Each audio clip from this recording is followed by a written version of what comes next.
মোর তুমি এমন একটা কথা বলো না যে আমার মাঝে মাঝে মনে হয় যে আমি পৃথিবীর বাইরে কোথাও জন্মেছি। শোনো মো, যদি তাই হতো তাহলে কিন্তু আমার মা চিরকাল আলাদা থাকতে পারতো না। আলাদা থেকেছে মানে নির্বাসনে থেকেছে। শঙ্খ আলাদা থাকার মানে এই নয় যে তিনি তার সমস্ত স্বাধীনতা এনজয় করতে পেরেছে। পারেনি শঙ্খ, তো এটা তোমাকে অ্যাকসেপ্ট করতে হবে শঙ্খ। উনি পারেননি, আর তোমরাও ওনাকে কেউ অ্যালাউ করোনি। তোমরা কেউ ওনাকে মেনে নাওনি, তোমরা কেউ ওনার পরিচয় দাওনি। এর থেকে অসম্মানের একটা মহিলার ক্ষেত্রে কি হতে পারে বলো তো? মোর তোমার কাছে এই ভাষণগুলো আমি শুনতে চাই না।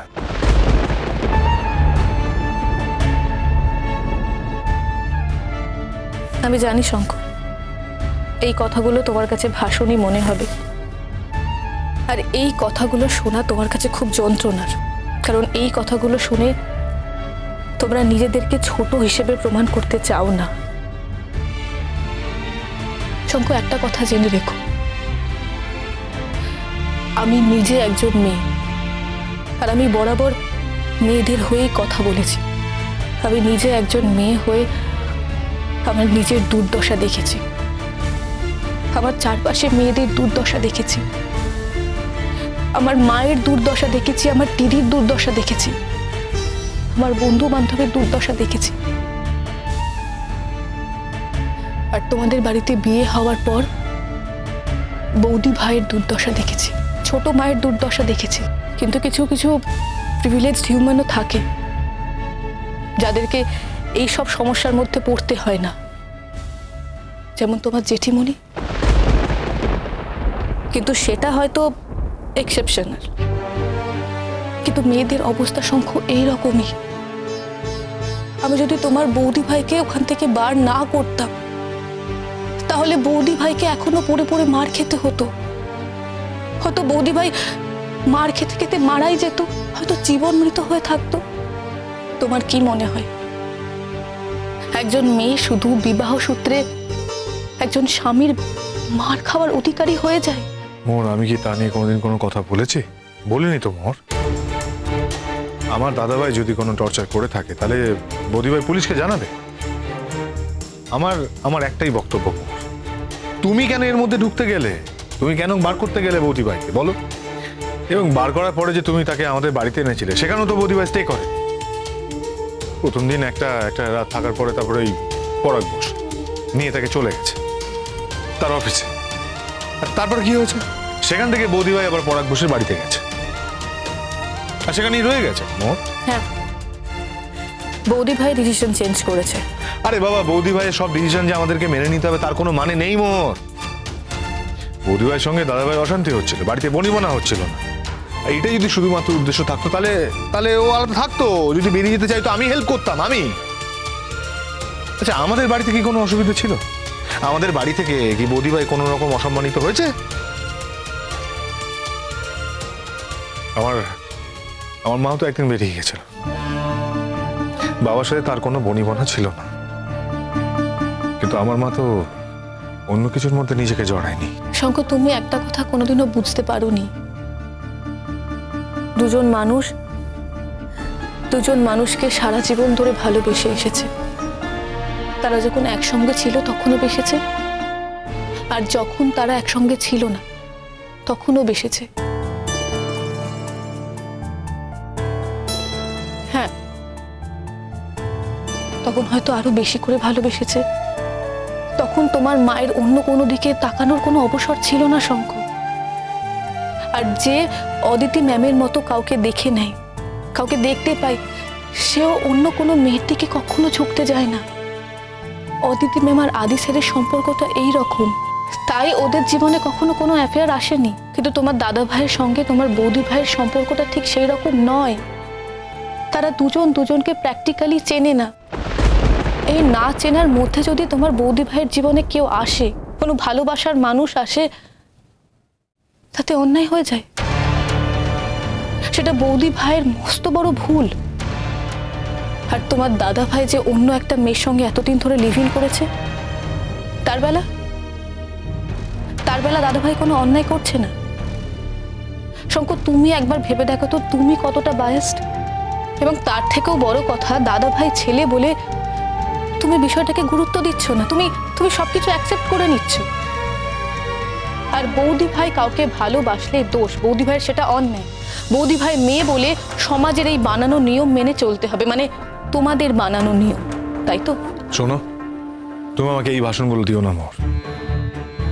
প্রোগ্রেসিভ টাইপের লোক, তোমার কি মনে হয় তুমি একাই প্রোগ্রেসিভ? তুমি যে একাই প্রোগ্রেসিভ নও সেটা প্রমাণ করার সময় কিন্তু চলে এসছে মোর। আমি মোটেই সে কথা মনে করিনি শঙ্খ। আমি তো জানি, আমি জানি আমার ম্যামও অনেক প্রোগ্রেসিভ মাইন্ডের, হয়তো তুমিও। কিন্তু তোমার লিমিটেশন আছে শঙ্খ, এই লিমিটেশনটা তুমি বুঝতে পারো না। ওর আমি এসব অ্যাপ্রুভ করি না, একদমই অ্যাপ্রুভ করি না। সে একজন বাড়ির বউ, কারোর মেয়ে, সে এই সমস্ত কিছু সম্পর্ক বজায় রেখে তারপরে বাইরে গিয়ে একটা অন্য সম্পর্কের মধ্যে জড়াবে, এটা তো হতে পারে না। যদি সে এই সম্পর্কের মধ্যে জড়াতে চায় তাহলে আগে এই সম্পর্কগুলো থেকে সে কুইট করুক, এই সমস্ত সমস্যাগুলো সে সমাধান করুক, তারপরে নতুন সম্পর্কে সে আবদ্ধ হোক, সেখানে ঢুকুক। সেটা তো করছে না। যদি সেটাই হয় তাহলে আমরা কেন চিৎকার চেঁচামেচি করছি শঙ্খ? আমাদের নিজেদের মধ্যে অশান্তি কেন হচ্ছে? হ্যাঁ, সেটা ওদের ডিসিশন। বৌদি ভাই আগে ডিভোর্স করতে পারতো, ডিভোর্স করে তারপর পরাগদার কাছে যেতে পারতো। কিন্তু ও বাড়িতে তো পরাগদা একা থাকে না, ও বাড়িতে তো আরো অনেক লোক থাকে। পরাগদার মেয়ে বৌদি ভাইকে প্রচন্ড ভালোবাসে, ও বৌদি ভাইকে খুব মিস করে। এই বাজে কথাগুলো বলে আমাকে কিছু বিশ্বাস করাতে এসো না মোর। এগুলো না সম্পূর্ণ বাজে কথা। হ্যাঁ, একটা মেয়ে, সে বৌদিভাইকে জানতো না, চিনতো না, এতদিন দেখেনি, হঠাৎ করে তাকে দেখলো, তাকে দেখে তাকে প্রচন্ড ভালোবেসে ফেললো, তাকে ছাড়িয়ে সে থাকতেই পারছে না, এটা তুমি বলতে চাও? না না, এই অল্প কদিনের মধ্যে সেটা কি সম্ভব? শঙ্কর, সবকিছু জীবনে ক্যালকুলেশন করে হয় না, সবকিছু তোমার নিয়মে চলবে তাও নয়। একটা বাচ্চা মেয়ে, তার মনের গতি প্রকৃতি তার মতো। তুমি তোমার পরিণত মাথা দিয়ে সেটা বুঝতে যেও না, তার মধ্যে যুক্তি খুঁজতে যেও না। একটা বাচ্চার ভালোবাসা কখনো যুক্তি মানে না শঙ্খ। আর বৌদি ভাইয়ের আরো একটা বক্তব্য আছে, বৌদি ভাই নিজে শ্বশুর বাড়িতে থেকে তার স্বামীর এগেনস্টে লড়বে, এটা বৌদি ভাইয়ের খারাপ লেগেছে। হ্যাঁ, হয়তো আগে ভাবার সুযোগ পায়নি, সেরকম মানসিক অবস্থা ছিল না, পরে ভেবেছে। আর বৌদি ভাই পরে ভেবেছে, এটা কি তার অপরাধ? না, আমাকে কেন কথা শুনতে হবে মোর? আমার পৃথিবীতে আরো অনেক কাজ আছে, আমাকে তোমার জন্য কেন কথা শুনতে হবে? তুমি আমাকে বলো। এটা তো তোমার শোনা উচিত নয়। তুমি বললে না কেন যে তোমাদের যা বলার তোমরা মোহরকে বলো? ও, বোকা বোকা কথা বলো না। হ্যাঁ, ইউ আর মাই ওয়াইফ। যখন কারো কিছু বলার থাকবে সে কিন্তু আমাকেই আগে বলবে, তোমাকে বলবে না। কথাগুলো আমাকেই আগে শুনতে হবে। শঙ্খ, আমরা স্বামী স্ত্রী হলেও দুজন আলাদা আলাদা মানুষ। তোমার ডিসিশন তোমার, তুমিও তো এক এক সময় এমন ডিসিশন নাও যার সঙ্গে আমার সহমত হয় না। তুমি কি সেই ডিসিশন বদলাও? বদলাও না। তখন এক্ষেত্রেও তুমি আমার সঙ্গে সহমত নও, আর আমার যেটা ঠিক বলে মনে হয়েছে আমি সেটাই করেছি। আমার মনে হয় না এটাতে কোনো অন্যায় আছে, তাছাড়া এটাতে কোনো অন্যায় নেইও। তুমি কোথায় নিজের বদনামটা পৌঁছে দিয়েছো সেটা ভেবে দেখেছো? আরে দাদা ভাই বলছে, সে নিজে বলছে যে তার সংসার ভাঙার জন্য নাকি তুমি রেসপন্সিবল। যে সংসার কখনো গড়েইনি সেই সংসার ভাঙবে কে বলো তো? আচ্ছা, তুমি কি এটা বিশ্বাস করো? শঙ্কর, তুমি কেন বলতে পারলে না যে তোমরা তো কোনো সংসারের মধ্যে ছিলে না কোনোদিনও?